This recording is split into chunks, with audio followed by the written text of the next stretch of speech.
उज्ज्वल भवितव्य आपल्या मुलामुलींचं सर्वाधिक योगदान नॅशनल इंग्लिश मीडियम स्कूलचं होय। आदर्श एज्युकेशन सोसायटीचं national English medium school Nadgive उच्च शिक्षित अनुभवी स्टाफ 10वीचा 100% रिझल्ट, डिजिटल शिक्षण प्रणाली, सुसज्ज लायब्ररी आणि लॅबोरेटरी, स्पर्धा परीक्षा मार्गदर्शन, कला क्रीडा सांस्कृतिक क्षेत्रासाठी प्रोत्साहन आणि व्यक्तिमत्व विकास यासह अनेक सुविधा। प्री प्रायमरी ते 10वी आजच आपल्या पाल्याचा प्रवेश निश्चित करा। दडी मारून बसलेल्या पावसानं शुक्रवारी सायंकाळी जोरदार कमबॅक केलं। या पावसाच्या तडाख्यात संचेनी पॅलेस समोरील रुंडाची फांदी विजेच्या मेन लाईनवरती पडली। फांदी पडून स्पार्किंग झाल्यानं बत्ती गुल झाली। दरम्यान या मार्गावरून जाणाऱ्या एका व्यक्तीचा सुदैवानं जीव बचावला। केवळ दैव बलवत्तर म्हणून कोणती हानी झाली नाही।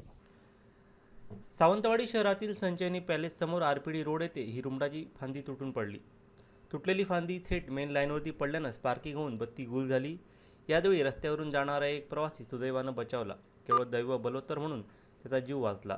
दरवर्षी पावसाआधी महावितरणकडून लाईनवरती आलेल्या झाडांच्या फांद्या तोडल्या जातात, मात्र यंदा जून संपत आला तरी महावितरणचा कारभार रामभरोसे सुरू आहे।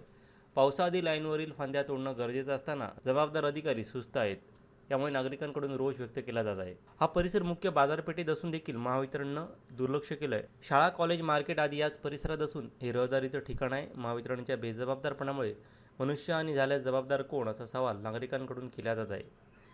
दरम्यान या घटनेची माहिती मिळताच महावितरणचे वायरमन अर्थात जनमित्र भर पावसात घटनास्थळी दाखल झाले। मेन लाईनवरती पडलेली फांदी पावसात भिजत त्यांनी दूर करत कर्तव्य बजावलं।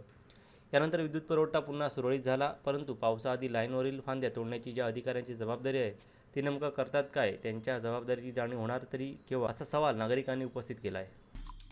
आमचे दिवसभरातले सर्व अपडेट्स, ताज्या घडामोडी आणि थेट लाईव्ह पाहण्यासाठी सबस्क्राइब करा, लाईक करा कोकणचं नंबर 1 महा चॅनल कोकण 7 लाईव्हचं YouTube चॅनल।